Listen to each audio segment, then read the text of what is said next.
Welcome to an episode of Theological Sidebars. Hey, here we are. I was going to do this last week, but guess what? Recorded this one and the volume on my microphone went out. I think the computer was having like a slowdown or something like that. But today, very interesting article. Let me kind of give you the setup for why even doing this.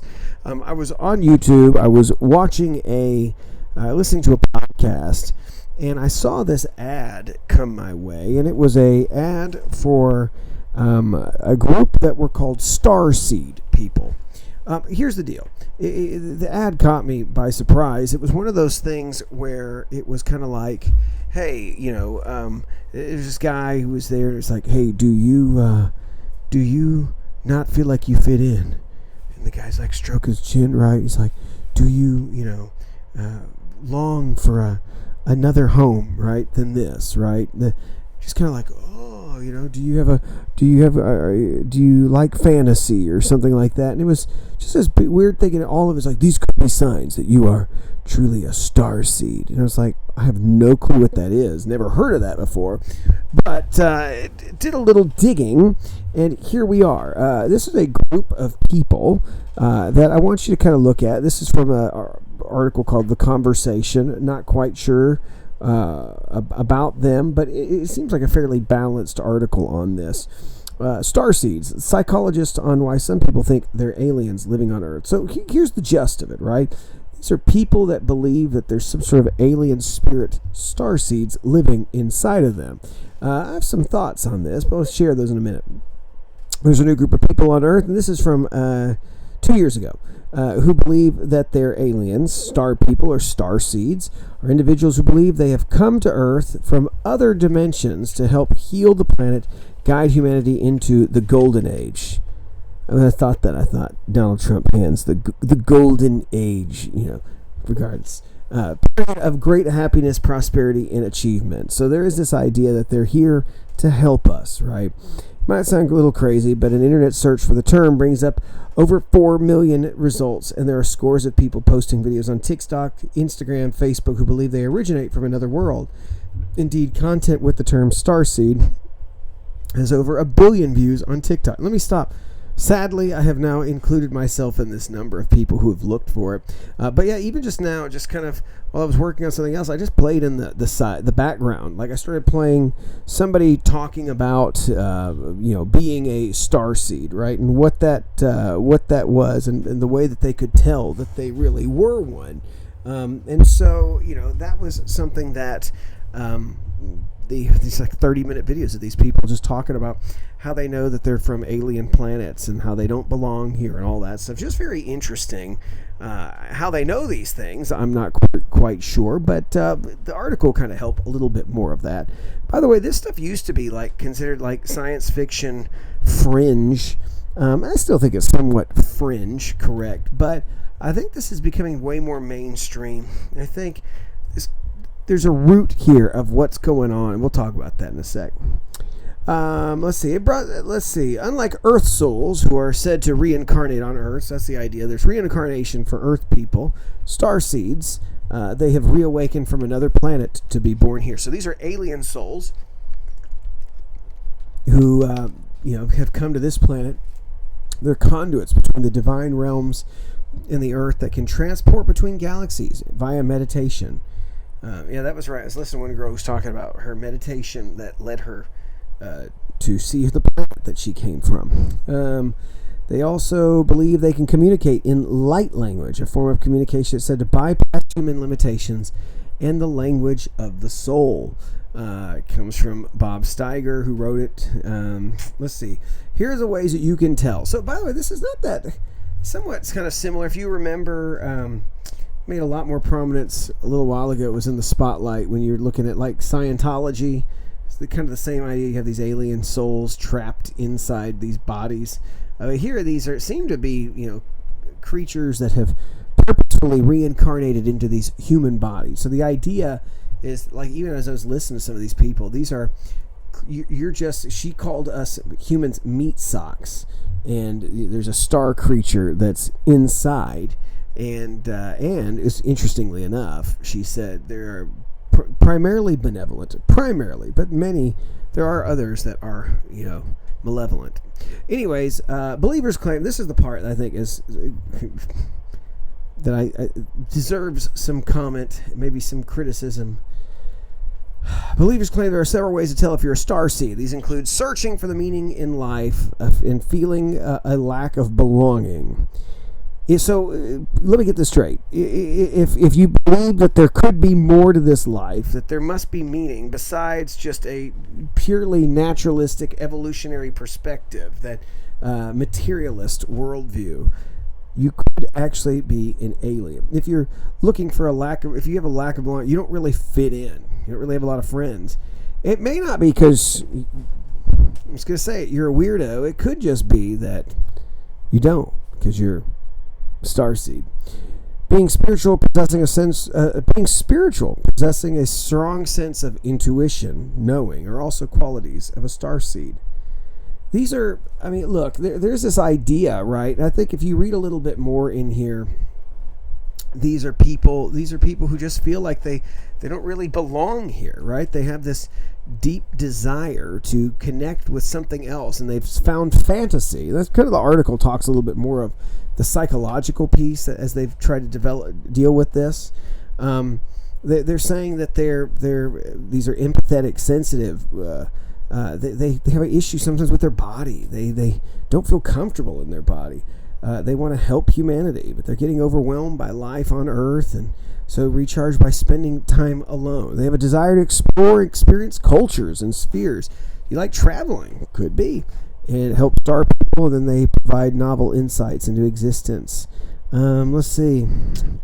Anyways, look, here are my thoughts. Well, I think this is ridiculous. You gotta wonder. I wonder some things. A couple things, I think. First, my comments on this. First off, I think this is evidence of, we have a culture that we are just not grounded in reality anymore. We're easily deceived. So easily deceived. Just look at the alphabet culture that we live in. You can change whatever you want to be. You want to be it, you dream it, you are it, right?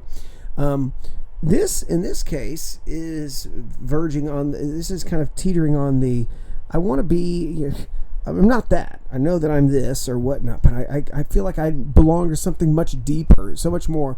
So I think this deserves a little more comment than just your typical, you don't just believe you're an alien, right? I'm not trans alien or whatnot. Like, these are people who believe, no, I'm legitimately here, but there's something much deeper.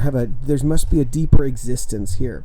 I will say that, part of what I think is going on here is I do think that this is connected to the idea that the Bible teaches us is that truly humanity is not made for this world, that we are spiritual and physical. And I do think that these are the groanings, right? These are the things that people are seeing, is that they desire to see the spiritual. They recognize that they've made for more than just existing, that there's more than just naturalism here. And I think that this is evidence that deep down there is this craving, this desire. Now, granted, what I think it's for the Christian, here's how that desire is explained, right? Notice what we see in the scriptures here. Paul says, I'm torn between the two. I long to depart with Christ, which is far better, but to remain in the flesh is more necessary for your sake. Since I'm persuaded of this, that I will remain and continue with all for your progress and joy in the faith. So because of my coming to you again and boasting in Christ may abound. So he is talking about, like, he's torn between wanting to stay here and to go be with Christ. So for the Christian, we do understand this. We understand that there is something more than just existing, right? That there is more to us, that we understand probably better than anybody. We should, the longing to leave this life and to go to be with Christ. So we see Paul will also say in 2 Corinthians 5:8, we walk by faith, not by sight.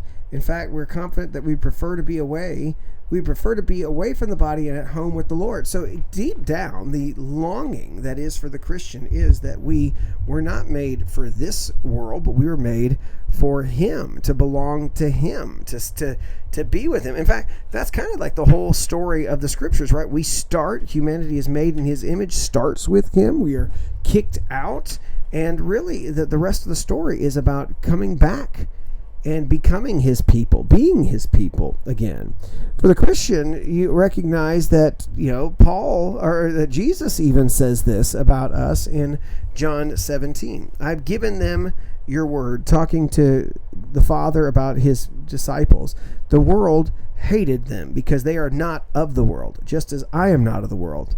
I'm not praying that you take them out of the world, but that you protect them from the evil one. They are not of the world, just as I am not of the world. Sanctify them by the truth. Your word is truth. Just as you sent me into the world, I have also sent them into the world. I sanctify myself for them, so that they may also be sanctified by the truth. So I think there's no clearer position here, right? That we are not of this world. That is, I would say, a legitimate, real longing. Now, for the Christian, it is manifesting itself correctly in the sense of spiritually, you're made for so much more. Who do you belong to? Well, you belong to the Father. Now, how do you belong to the Father? You belong to the Father because we've been told we've been taken out of the kingdom of darkness, right? We've been pulled out from the kingdom of darkness. In fact, Paul says in Ephesians, let me pull that one up here, Ephesians, and you were dead in your trespasses and sin, in which you previously walked according to the ways of this world, according to the ruler of the power of the air, the spirit now working in the disobedient. We too all previously lived among them in our fleshly desires, carrying out the inclinations of our flesh and thoughts, and we are by nature children under wrath, as others were also. Right? So that's key to recognize is you have belonged to something else. You're living out this way. You are your spirit. All of that has kind of been belonging to to the devil here. And what Christ does is He takes you out and makes you His, and you're no longer the devil's. You're no longer the world's, but you belong to Him. So, I think that this is something to recognize that, it's one thing to kind of chuckle at some of this craziness and you think, man, that's just so nutty. And it makes you want to go watch the X-Files again. It makes you want to go back and catch up on some UFO stuff. But I also want to say, sometimes I read these stories. And so not only do I think it feeds at the deeper desire for humanity to know, and I think wrongly, they're looking in the wrong direction. But I think one of the reasons why they're looking in the wrong direction is because they have purposefully been deceived. They are no longer, looking towards the one who made them, but they've had their attention pulled in a different direction. And we do see this as Paul talks about. There's a caution in these messages that are given. So I read these sometimes and I think, man, these people may not just totally be crazy. They might just be completely deceived. Not only self-deceived or delusional maybe, but that legitimately have been deceived by something else. And so you wonder, what are they actually doing? Are they just making these adventures up? Is this just mental, or is there something really darker going on? And I do think that you'll see that. Paul talks about this in 2 Corinthians 11 in verse 12. But I will continue to do what I'm doing in order to deny an opportunity to those who want to be regarded as our equals in what they boast about. For such people are false prophets, deceitful workers disguising themselves as apostles of Christ. And no wonder, Satan disguises himself as an angel of light. So it is no great surprise if his servants also disguise their servants as servants of righteousness. Their end will be according to their works. And so I say this all to say that I do think that sometimes this stuff is real, that there could be. I do not doubt that some of these people had these experiences, and these starseed, whatever experienced people that they've had or encountered have probably been telling them that this is in fact what they are. Now, granted, our culture, people like this often don't want to believe in angels and demons because they don't want to believe in a God who keeps them accountable. But if you get E.T., if he'll tell you something, say he's good, they have no problem swallowing that, because ultimately accountability, there's no accountability to E.T., right? But for here, I do think that that there's probably a good chance that many of these people are deceived, that they're communicating with what they think to be benevolent star spirits. And what they don't realize is that these things are purposefully taking them away from an answer that could be found in Christ and taking them to look to the skies, look to fantasy. By the way, a great book. Man, now that I thought about it, I can't even remember what it is. I'm going to find it. I'm going to pause right here. A good book that would be on that. Actually, there's two that come to mind. You want to look more into the alien stuff. Chuck Missler's got The Return of the Nephilim. It's a classic, oldie, but a goodie. And Lights in the Sky and Little Green Men by Hugh Ross. He's over at Reasons to Believe. Fascinating. Good take. He gives a really good scientific perspective on what's going on with some of this stuff too. So would highly recommend looking at that. All right, that's all I got for now, and appreciate you guys listening. If you want more on this topic, this is one of my favorites to go into. So it's why it caught my eye when I heard that ad. But yeah, let me know. I'd love to talk more about this stuff. Maybe we can do this on a Wednesday evening here at the church. Like, subscribe. Talk to you guys later. Thank you. Bye-bye.